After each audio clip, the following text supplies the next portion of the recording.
पिछले 70 साल से तमाम सियासी जमातों ने अपने मफाद की खातिर मुसलमानों का इस्तेहसाल किया है। खुसूसन रियासत महाराष्ट्र में कांग्रेस, एनसीपी और समाजवादी पार्टी इसकी सबसे ज्यादा जिम्मेदार हैं। महाराष्ट्र में सत्ता की मलाई खाने के लिए बेताब कांग्रेस, एनसीपी और समाजवादी पार्टी ने अपने पार्टी के मुस्लिम पिट्ठुओं का और नाम नेहाद सेक्युलर नेताओं के बीजेपी के दौरे इख्तिदार में मुसलमानों को लुभाने के लिए खूब इस्तेमाल किया और मुस्लिम पिट्ठुओं ने और नाम नेहाद सेक्युलर नेताओं ने भी अपने आका को खुश करने के लिए मुसलमानों के जज्बात के साथ खेला और मुसलमानों को लुभाने के लिए कोई कसर नहीं छोड़ा। रिजर्वेशन दिलाने के बहाने खूब आवाज उठाई और महाराष्ट्र के मुसलमानों को खूब सुनहरे ख्वाब दिखाए। ये देखिए साबिक वजीर आरिफ नसीम खान और अबू आसिम आजमी समेत कांग्रेस लीडरान क्या कहते हैं। मराठा और मुसलमानों को आरक्षण मिलना चाहिए। अगर ये सरकार हमको ये आरक्षण नहीं देती है, जो सोशली इकोनॉमिकली बैकवर्ड मुस्लिम है, हम आने वाले अधिवेशन के अंदर इस हाउस को चलने नहीं देंगे और हमारी मांग सभी मिल करके फिर वो कांग्रेस, राष्ट्रवादी, समाजवादी और हमारे जितने लीडर हैं वो इसकी मांग करेंगे और ये मराठा के साथ में जो सोशली इकोनॉमिकली बैकवर्ड मुसलमान हैं उनको आरक्षण मिलना चाहिए। 2014 में कांग्रेस एनसीपी की सरकार ने मुस्लिम समाज को पिछड़ेपन की बुनियाद पर 5% आरक्षण देने का निर्णय लिया था। उसको लागू भी कर दिया गया था, चालू भी हो गया था, लेकिन सरकार ने अध्यादेश को जानबूझकर लैप्स होने दिया और उस दिया हुआ आरक्षण को रोक रखा है। हमारी ये मांग है कि मराठा आरक्षण के साथ साथ मुस्लिम आरक्षण को भी ताबड़तोड़ सरकार ने लागू करना चाहिए। वो लोग जो रिकमेंड कर रहे हैं कि 10% रिजर्वेशन मिलना चाहिए, पिछली सरकार ने 5% दिया, हाई कोर्ट ने उस पर मोहर लगा दिया। तो हाई कोर्ट ने जब मोहर लगाया तो किस बेस पे लगाया? ये कोई धर्म के आधार पर नहीं, बल्कि पिछड़ेपन के आधार पर समाज के वो लोग जिनके पास जो पिछड़ेपन के लोग हैं, जिनको हक नहीं मिल रहा है, उस आधार पर ये मांगा गया है और बहुत सारे स्टेट में इसी आधार पर रिजर्वेशन मिला हुआ है। टीवी चैनल्स में बहस के दौरान शिवसेना और कांग्रेस के साबिक वजीर आला पृथ्वीराज चौहान और मजलिस इत्तेहादुल मुस्लिमीन के रुकन पार्लियामेंट इम्तियाज जलील, डेटा ये कहता है कि मुसलमानों की एनुअल इनकम इतनी है, फैमिली इनकम इतनी है, झोपड़पट्टियों में कितने रहते हैं, कच्चे घरों में कितने रहते हैं। अगर ये डेटा के बेसिस के ऊपर अगर आप मराठास को दे रहे हैं तो मुसलमानों को नहीं देने की वजह क्या है? There is a very strong logic in giving 5% reservation to the certain Muslim communities. The current government can add a few, subtract a few. Congress रुकन parliament Hussain Dalwai press conference से मुस्लिम रिजर्वेशन का मुतालबा करते हुए कि मुस्लिम समाज बड़े पैमाने पे शिक्षा में पिछड़ा है, उसकी हालत बहुत बुरी है। तो अगर महाराष्ट्र सरकार चाहे तो उनको आरक्षण दे सकते हैं शिक्षा में। तो अभी जो डिसीजन लिया गया उसमें 5% मुसलमानों को आरक्षण देने के बारे में पिछले सरकार ने, कांग्रेस और एनसीपी की सरकार ने जो डिसीजन लिया था वो क्यों नहीं सरकार करती? सरकार हमेशा मुसलमानों को के ऊपर नाइंसाफी क्यों करती है और उनको टारगेट क्यों करते हैं? सारे जो लीडर है, हमारे एमएलएज है, एमपीज है, सब लोगों ने ये सवाल उठाना चाहिए और कांग्रेस पार्टी से हम। असेंबली में कांग्रेस और एनसीपी ने मुस्लिम रिजर्वेशन का मुतालबा किया। 5% आरक्षण मुस्लिम समाज को लोकशाही आघाड़ी सरकार ने दिया, 16% आरक्षण मराठा समाज को मिला। खास करके जो मुसलमानों को 10% एजुकेशन और गवर्नमेंट सर्विस में मिलना चाहिए। आपके माध्यम से मेरी मुख्यमंत्री जी से गुजारिश है कि ये 14 तारीख को ये सेशन खत्म होने से पहले ये निर्णय लेके 10% जो माइनॉरिटी मुसलमानों को रिजर्वेशन देना चाहिए। जो मुसलमान समाज के अंदर सोशली इकोनॉमिकली बैकवर्ड है, उनको आरक्षण देने के लिए घोषणा हुई थी।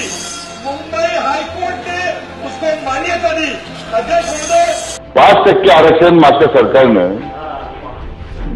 शिक्षणामध्ये आरक्षण मुस्लिम समाजाच्या मुलांना दिलं होतं आणि अध्यक्ष महोदय मान्य उच्च न्यायालयाने ते मान्य केलं होतं। काही मराठा आरक्षण देण्यासंदर्भात त्याला स्थगिती मिळाली। आता त्यानंतर सरकार काय कारवाई करतं, त्याचे मोर्चे निघाले, बॅकवर्ड कमिशन स्थापन झालं, तो काय निर्णय व्हायचा होईल अध्यक्ष महोदय।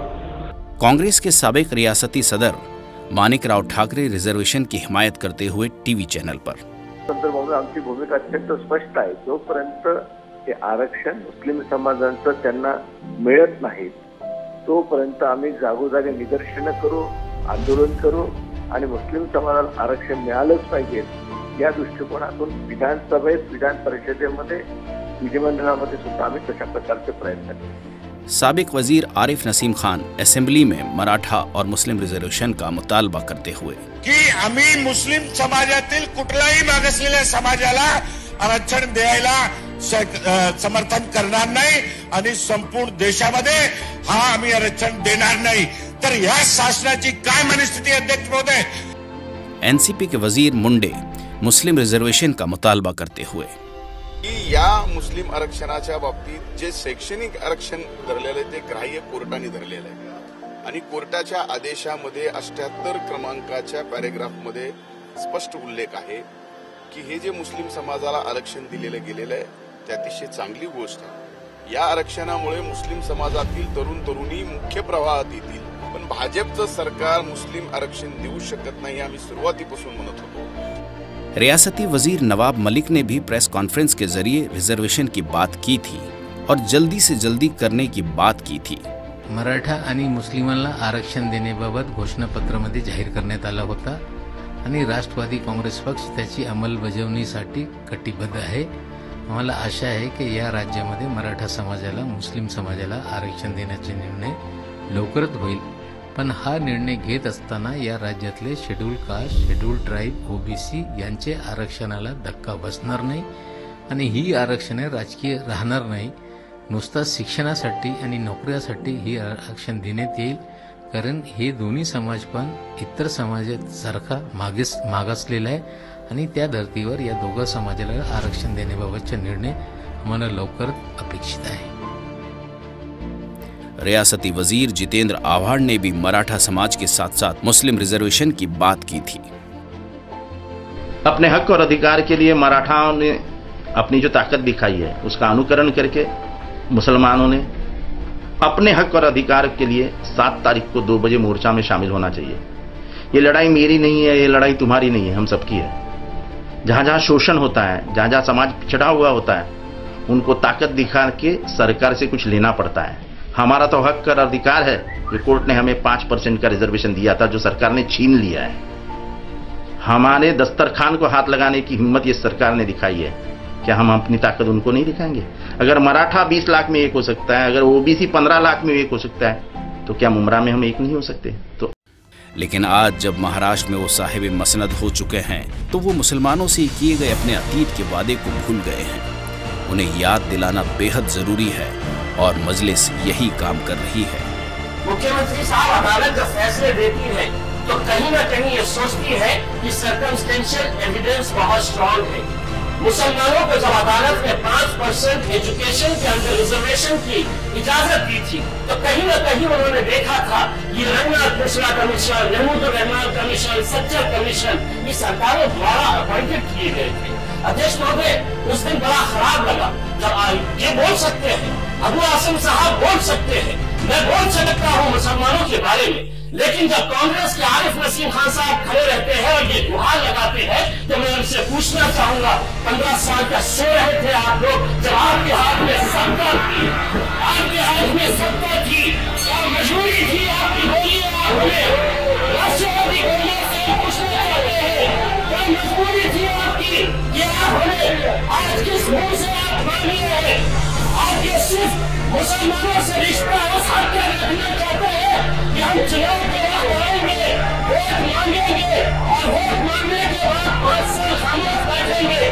आप मगरमच्छ के आंसू रो रहे हैं, आप मगरमच्छ के आंसू रो रहे हैं। यहाँ पर मुसलमानों के सिर्फ आपको वोट चाहिए, मुसलमानों के लिए आप बताइए मुसलमानों के लिए आप खड़े क्यों नहीं होते हैं?